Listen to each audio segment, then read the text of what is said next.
Assalamualaikum warahmatullahi wabarakatuh. Perkenalkan, nama saya Alda Permatasari dari kelas akuntansi 20E mata kuliah perilaku organisasi. Jadi di sini saya akan menjelaskan eh, perilaku organisasi pada bab 11 yaitu komunikasi. Nah, apa sih fungsi komunikasi itu? Komunikasi itu melakukan 4 fungsi utama di dalam kelompok atau organisasi, yaitu pengadilan, motivasi, pernyataan emosional, dan informasi. Nah, komunikasi berperan untuk mengendalikan perilaku anggota dalam berbagai cara.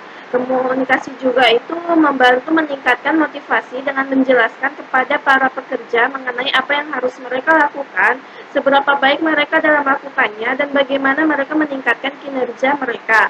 Kelompok kerja juga merupakan sumber utama dari interaksi sosial bagi banyak pekerja. Komunikasi telah menyediakan pernyataan emosional dari perasaan dan pemenuhan kebutuhan sosial. Nah, fungsi terakhir dari komunikasi ini yaitu untuk memfasilitasi pengambilan keputusan. Nah, di sini ada proses-proses dalam komunikasi. Kita ketahui dulu proses komunikasi itu tahapan-tahapan di antara sumber dengan penerima yang menghasilkan pemindahan dan pemahaman makna bagian utama dari model ini, yaitu ada pengirim, mengodekan, kemudian pesan, saluran, yang kemudian menguraikan isi kode, penerima, kebisingan, dan umpan balik. Nah, jadi ini proses komunikasi itu merupakan tahapan kita dalam komunikasi. Kemudian yang kedua ada saluran formal, yang dimana saluran ini yang ditetapkan oleh organisasi untuk mengirimkan pesan-pesan yang terkait dengan aktivitas profesional dari para anggota. Kemudian yang ketiga ada saluran informal, yang dimana saluran ini uh, merupakan saluran komunikasi yang diciptakan secara spontan dan berkembang sebagai tanggapan atas pilihan-pilihan individu. Nah, di sini terlihat pada gambar jelas ya bahwa ada proses komunikasi yang dimana pertama itu kita pengirim sebagai pengirim, kemudian encoding ya, yaitu pengodean, kemudian beralih ke pesan atau media, kemudian decoding ini isi dari pesan, kemudian lanjut ke penerima.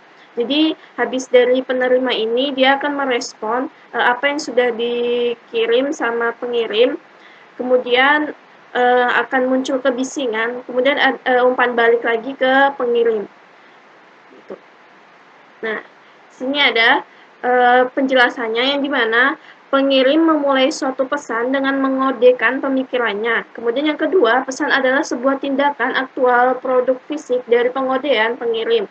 Kemudian yang ketiga ada saluran, yaitu medium melalui mana pesan-pesan akan berjalan. Kemudian yang keempat ada penerima, yaitu orang kepada siapa pesan akan diarahkan. Yang pertama-tama itu harus menerjemahkan simbol-simbol ke dalam bentuk yang dapat dipahami. Kemudian yang kelima ada kebisingan. Kebisingan ini yang merupakan mencerminkan hambatan dalam komunikasi yang memutarbalikkan kejelasan dari pesan. Kemudian yang terakhir ada umpan balik. Umpan balik ini pemeriksaan mengenai seberapa berhasilkah kita dalam memindahkan pesan kita seperti yang dimaksudkan sebelumnya atau yang dimaksudkan semula.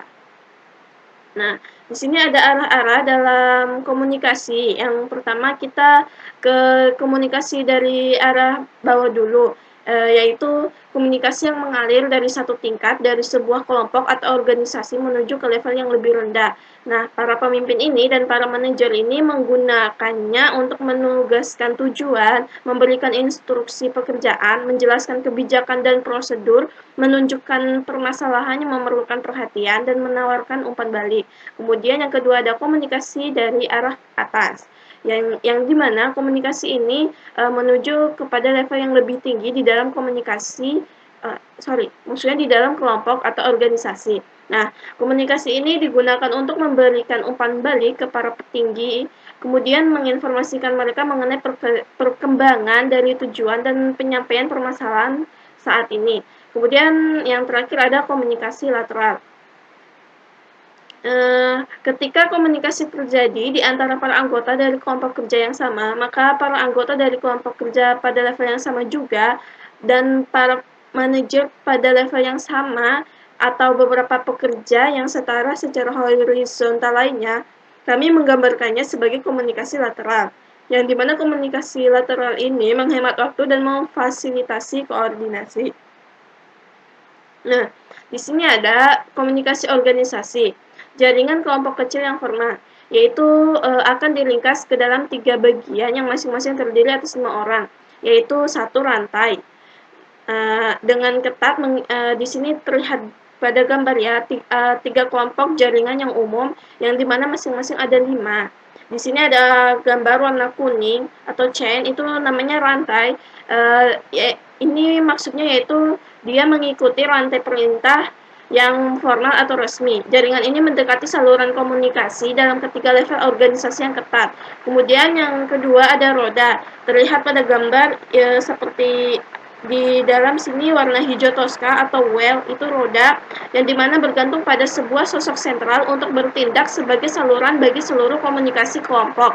Kemudian yang terakhir yang ketiga alsenal yang warnanya warna ungu, ini merupakan jaringan seluruh saluran yang dimana memperbolehkan para anggota kelompok untuk berkomunikasi satu sama lain secara aktif dan sering dicirikan dalam pelaksanaan tim yang dikelola sendiri. Lanjut, ada kabar selentingan atau gosip. Nah, kabar selentingan atau grapevine yaitu suatu jaringan komunikasi informal dalam organisasi. Kabar selentingan atau informasi melalui perkataan mulut dari para rekan mengenai sebuah perusahaan memiliki pengaruh yang penting pada apakah para pelamar pekerjaan akan bergabung dengan organisasi atau tidak.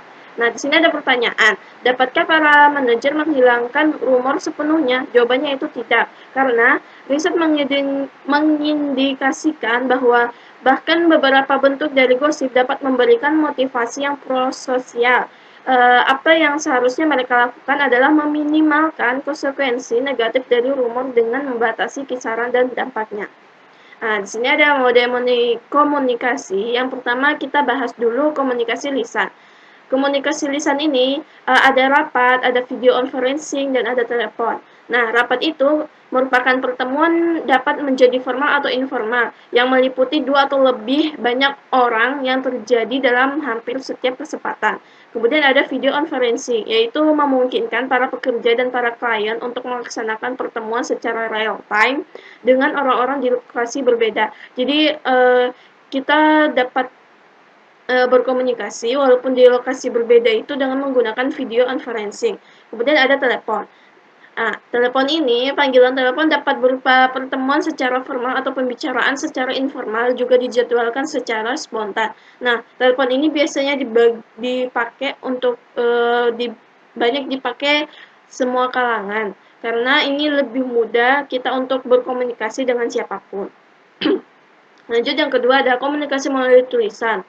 Nah, kalau yang sebelumnya itu melalui lisan, yang kedua ini sekarang melalui tulisan, yang dimana ada terdiri dari surat, PowerPoint, surat elektrik atau email. Ini biasanya kita sering pakai ya, kalangan-kalangan sekarang pakai email untuk mengumpulkan tugas atau segala macam. Kemudian ada pesan singkat, pesan teks, ada media sosial yang dimana kita akan berbagi informasi di dalamnya. Kemudian ada blog dan lainnya. Nah, lainnya ini bisa berisi ada YouTube, Google, dan lain sebagainya.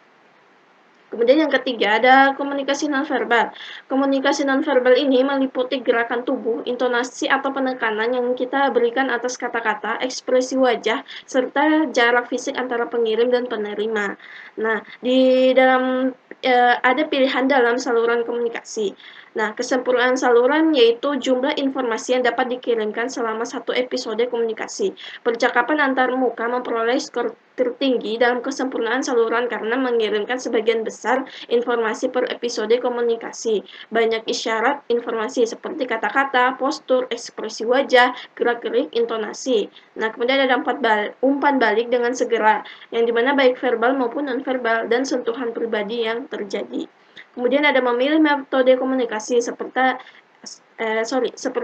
komunikasi secara lisan, komunikasi secara tertulis, dan surat. Nah, ini yang udah dijelaskan sebelumnya ya, apa-apa saja yang ada dalam komunikasi secara lisan, kemudian tertulis. Nah, kemudian ada pun permasalahan ketika memilih email. Yang pertama, ada resiko kesalahan dalam menginterpretasikan pesan, kemudian yang kedua, dampak dari pesan-pesan yang negatif, ketiga, memiliki karakteristik memerlukan banyak waktu, kemudian yang keempat, ekspresi emosi yang terbatas, yang kelima, kekhawatiran akan privasi, yang keenam, ada profesionalisme. Nah, jadi ini ada masalah-masalah dalam kita memilih email, jadi harus diperhatikan baik-baik. Kemudian dalam komunikasi ini ada keamanan informasi yang dimana suatu kekhawatiran yang sangat besar oleh hampir semua organisasi dengan informasi pribadi atau yang dimiliki mengenai para klien, konsumen, dan pekerja. Lanjut, ada komunikasi yang persuasif. Nah, komunikasi yang persuasif ini ada pemrosesan yang dimana ada pemrosesan secara otomatis dan dapat dikendalikan. Pemrosesan otomatis atau automatic processing yaitu suatu pertimbangan yang relatif dangkal atas bukti dan informasi yang membuat penggunaan heuristik. Kemudian ada pemrosesan yang dikendalikan atau controlled processing yaitu suatu pertimbangan terperinci mengenai bukti dan informasi dengan bersandar pada kenyataan, gambar, dan logika. Kemudian ada tingkat keterkaitan, yaitu salah satu alat prediksi terbaik mengenai seseorang akan menggunakan proses yang otomatis atau yang dikendalikan dalam bereaksi terhadap sebuah pesan yang persuasif. Kemudian ada pengetahuan sebelumnya, yaitu orang-orang yang berpengetahuan sangat luas mengenai suatu area subjek lebih condong menggunakan strategi pemrosesan yang dikendalikan. Jadi pengetahuan sebelumnya ini orang-orang udah memiliki pengetahuan yang lebih luas yang mereka miliki, maka mereka akan lebih condong menggunakan strategi pemrosesan yang dapat mereka kendalikan dengan sendirinya. Kemudian ada kepribadian, dan yang terakhir ada karakteristik pesan, yang dimana faktor lain yang mempengaruhi apakah orang akan menggunakan strategi pemrosesan yang otomatis atau yang dikendalikan adalah karakteristik itu sendiri.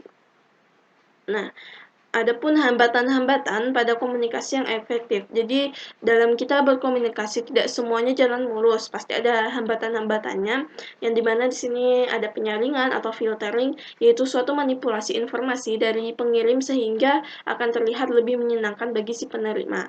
Kemudian ada pemilihan persepsi, yaitu para penerimanya dalam proses komunikasi melihat dan mendengar secara selektif berdasarkan pada kebutuhan mereka, motivasi, pengalaman, latar belakang, dan karakteristik personal lainnya. Kemudian ada informasi yang berlebihan. Nah, ini merupakan hambatan juga atau information overload, yaitu suatu kondisi di mana informasi yang mengalir masuk melebihi kapasitas pemrosesan dari seorang individu. Kemudian yang terakhir ada emosi. Nah, ini emosi yang sangat sering muncul bagi kalangan semua orang, yang dimana orang-orang yang berada dalam suasana hati yang negatif lebih cenderung untuk mengkritis pesan dengan lebih terperinci. Sedangkan mereka yang berada dalam suasana hati positif itu cenderung untuk menerima komunikasi begitu saja. Nah, emosi yang lebih ekstrem itu seperti sorak kegirangan atau depresi berisiko menghalangi komunikasi yang efektif. Jadi ini akan menghambat kita dalam komunikasi kalau kita memiliki rasa emosi. Jadi kita harus sabar dan sifat biasa aja. Lanjut, ada bahasa. Kemudian ada keheningan. Keheningan ini dari para pekerja berarti para manajer kurang informasi mengenai permasalahan operasional yang sedang berlangsung. Keheningan ini mengacu pada diskriminasi, gangguan, korupsi, dan kelakuan buruk yang berarti bahwa para manajemen puncak tidak dapat mengambil tindakan untuk menghilangkan perilaku ini. Kemudian ada kekhawatiran komunikasi atau communication apprehension, yaitu ketegangan dan kecemasan yang tidak semestinya dalam komunikasi secara lisan, tertulis, atau kedua-duanya. Kemudian berbohong. Nah, berbohong ini hambatan terakhir terhadap komunikasi yang efektif, yaitu kesalahan penyajian atas informasi secara sekaligus atau berbohong. Setiap orang memiliki definisi berbeda mengenai suatu kebohongan. Sebagai contoh, pemahaman informasi yang secara sengaja mengenai kesalahan berbohong, atau apakah Anda harus menyangkal peranan Anda secara aktif dalam kesalahan karena telah melewati ambang batas. Nah, ada implikasi global. Implikasi global juga ini ada hambatan-hambatan budayanya, yang dimana pertama ada hambatan yang disebabkan oleh semantik, yang kedua hambatan yang disebabkan konotasi, yang ketiga hambatan yang disebabkan oleh perbedaan nada, yang keempat perbedaan dalam toleransi untuk konflik dan metode untuk menyelesaikan konflik. Kemudian ada konteks budaya, yaitu konteks budaya ada yang tinggi dan ada yang rendah. Nah, kalau konteks budaya yang tinggi ini yaitu budaya-budaya yang sangat bergantung pada syarat situasional yang nonverbal dan halus dalam komunikasi. Sedangkan konteks budaya yang rendah yaitu budaya-budaya yang sangat bergantung pada kata-kata untuk menyampaikan maksud dalam komunikasi. Nah, lanjut ada pedoman budaya. Pedoman budaya ini ketika berkomunikasi dengan orang-orang dari suatu budaya yang berbeda, apa yang dapat kita lakukan untuk mengurangi kesalahpahaman ini? Nah, yang pertama itu kita kenali diri Anda sendiri atau kenali diri kita sendiri. Kemudian yang kedua membantu perkembangan sifat saling menghargai, keadilan, dan demokrasi. Kemudian yang ketiga mempelajari konteks budaya dari setiap orang. Kemudian yang keempat ada ketika terdapat keraguan, dengarkan. Kemudian yang kelima, sampaikan kenyataan, bukan interpretasi Anda. Yang keenam, pertimbangan sudut pandang orang lain. Dan yang terakhir, secara proaktif mempertahankan identitas dari kelompok.